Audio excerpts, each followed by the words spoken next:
IB Biology, Ecology, Conservation, Option C, Part 7 is the second episode on conservation, with a specific focus on the details of how to protect species and ecosystems. The essential idea is entire communities need to be conserved in order to preserve biodiversity. Here is the outline for the Ecology, Conservation, Option C movies. Use this slide to find the movie you need for review purposes. This movie is focused here.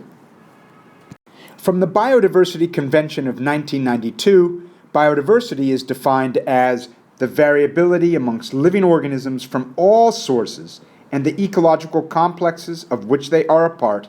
This includes diversity within a species, between species, and of ecosystems. Genetic diversity is the diversity of genes within a species. Species diversity is the diversity of different species on Earth, and habitat diversity is the diversity in all of the varying habitats on Earth.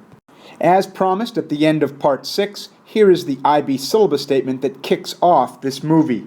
Analyze the impact of two biogeographic factors, island size and edge effect, on diversity. This graph shows a relationship between the number of species, species richness, and area of habitat. You can see that as islands increase in size, species increase. With greater area, there is a higher probability for different habitats, water, land, wet, dry, thus greater likelihood of different niches available for different species. Here again is the relationship between species richness, number of different species, and the area of the habitat. Smaller areas are less diverse than larger areas. When the area increases, the probability of locating or supporting a rare species increases.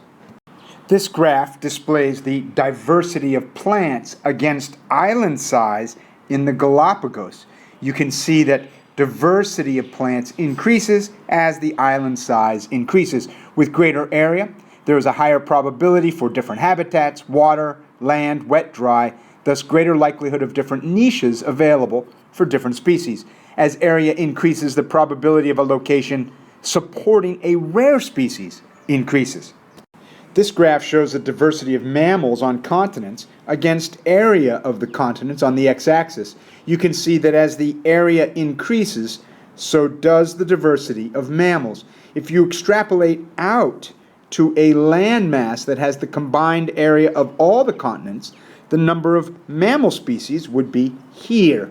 But here's what's interesting. The actual number of different mammal species on Earth is here, a figure much higher than what would be projected based on a combined area of all the continents. Why? The answer lies in the isolation of the continents. Because the continents have separated, they've become isolated, a greater number of different species occurred than would be expected if the land masses had remained one.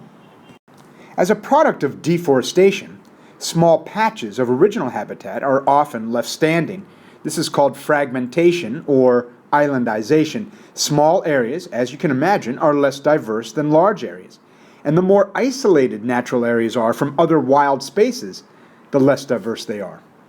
As wild spaces become more and more fragmented, diversity decreases. Small patches of land are less diverse than large. The biogeographic factors that influence the diversity of nature reserves are the area. A large area is more diverse than small areas. The species area curve I presented earlier in this movie. The shape, a round or more regular square shape, is better, reduces the edge effect, and the edge is a disturbed area, provides access to invasive species. I'll be speaking about this soon. And also, one large area versus many small, the edge to area ratio increases if one large area is broken into many small areas. I'll be speaking about this in the slides to come.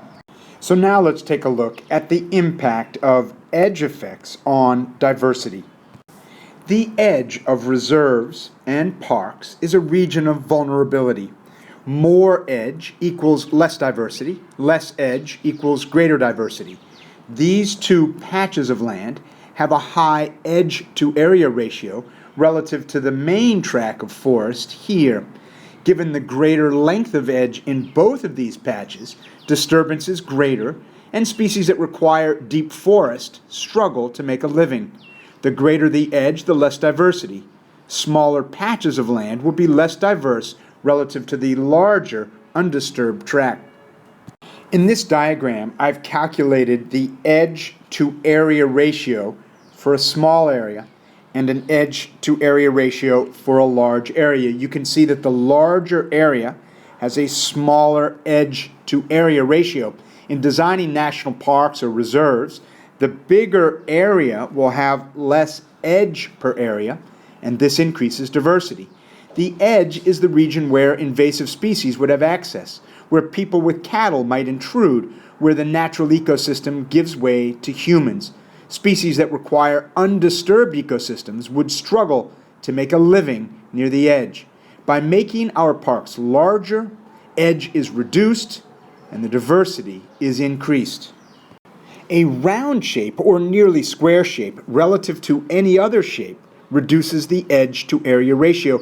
As we consider the design of national parks, the more round the park, the greater the diversity.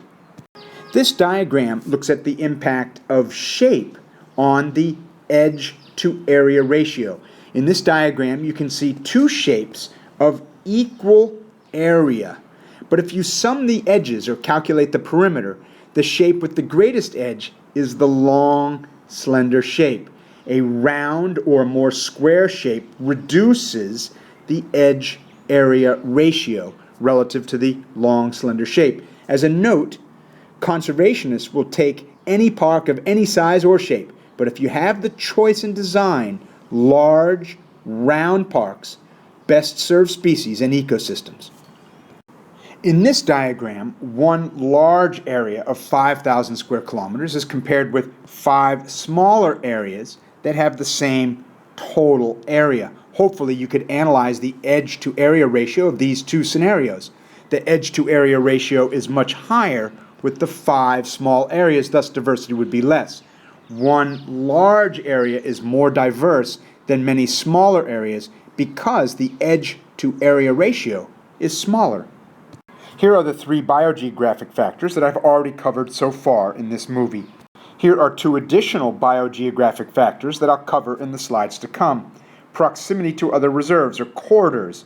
Corridors provide opportunities for colonization or recolonization if extinction occurs. As well, corridors provide gene flow to increase the genetic diversity of populations.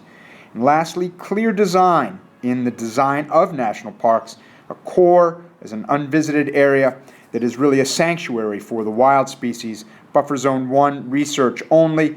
Buffer Zone 2, tourism and education. This is a slide that looks at the proximity of national parks and corridors.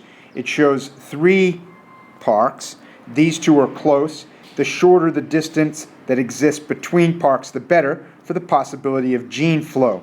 As well, this is a corridor that allows gene flow between these 2 parks. This is a protected area that allows genes to flow from one to the other. Keep in mind that gene flow maintains a higher genetic diversity within the populations that exist in these parks. As well, corridors or a close distance allows for the recolonization in case of local extinction. Habitat fragmentation creates patches of land that are vulnerable to predators and disease, vulnerable to catastrophic events. These small areas are less diverse. The small populations are more prone to extinction, and they're isolated genetically. This photo displays an experimental area in South America examining the area of fragments and diversity. Scientific work needs to be done to understand the impact of people on Earth. What are the biogeographic considerations when protecting ecosystems and species? Locations of high diversity, certain species that are particularly threatened, locations away from human influence, the size of the area, the shape of the area. There are rare species of high interest to humans that require protection.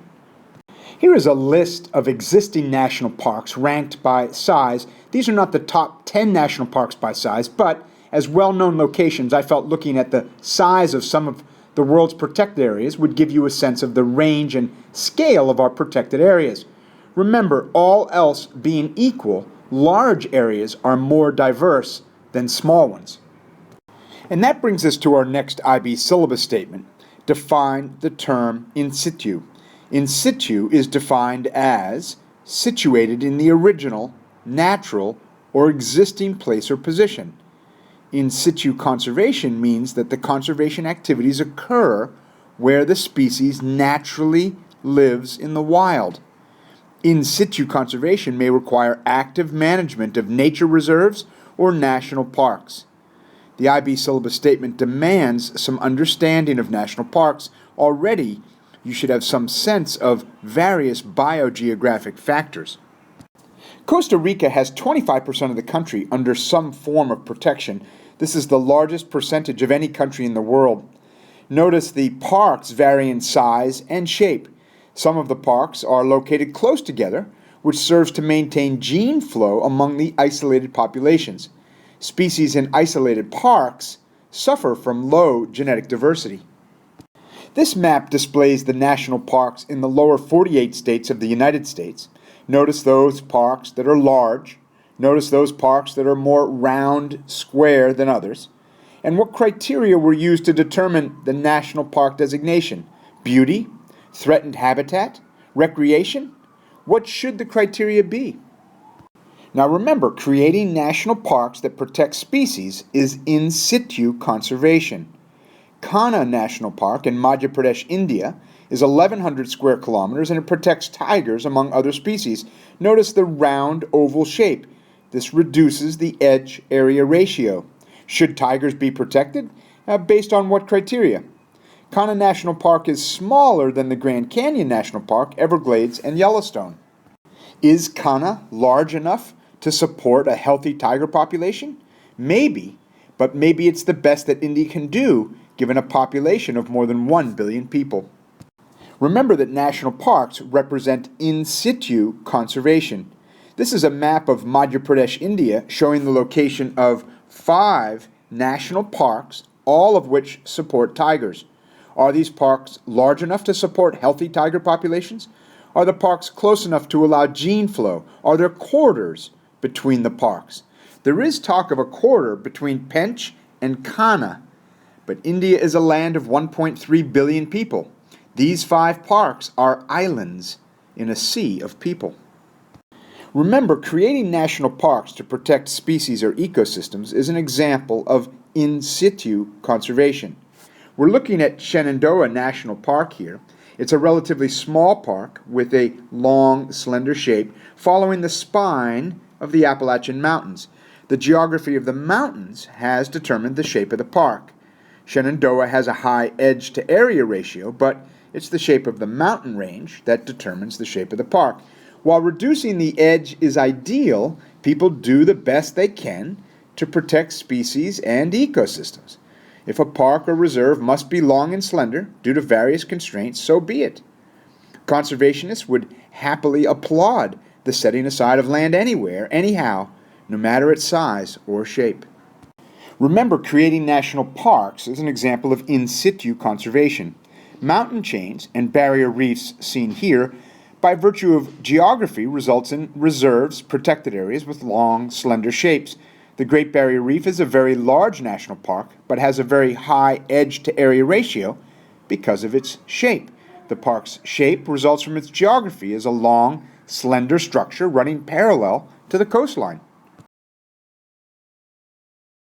Successful national parks require the active management of in situ conservation. Active management would involve good design, necessitating a core area as an unvisited area off limits to people, left alone for the needs of the species within the park. The first buffer zone would allow scientific research. The second buffer zone would allow tourists. Tourist dollars would serve to sustain the costs of protection, guards, science, captive breeding efforts, etc. This is thoughtful design in an effort to actively manage conservation in situ. Successful in situ conservation involves local communities. Local communities must feel that the intact ecosystem is worth more than the exploited ecosystem. Thus, to employ community people as guards, as guides, as scientists ensures that tourist dollars reach the hands of local communities. Tourist dollars help to sustain the park, help to maintain the long-term security of the biodiversity within the park. And that brings us to our next IB syllabus statement. Define the term ex situ. Ex situ conservation means that actions are taking place that involve removing the species from its natural setting. And the statement is, ex situ conservation is the preservation of species outside their natural habitats. Let's take a look. Zoos would be considered ex situ conservation. Zoos serve the role of protecting a species under threat, or raising money to be used in conservation of species in the wild, or running captive breeding programs that help restore species to the wild, as well as educating the public. Zoos, as examples of ex situ conservation, have the long-term goal of returning species to the wild, if that's possible.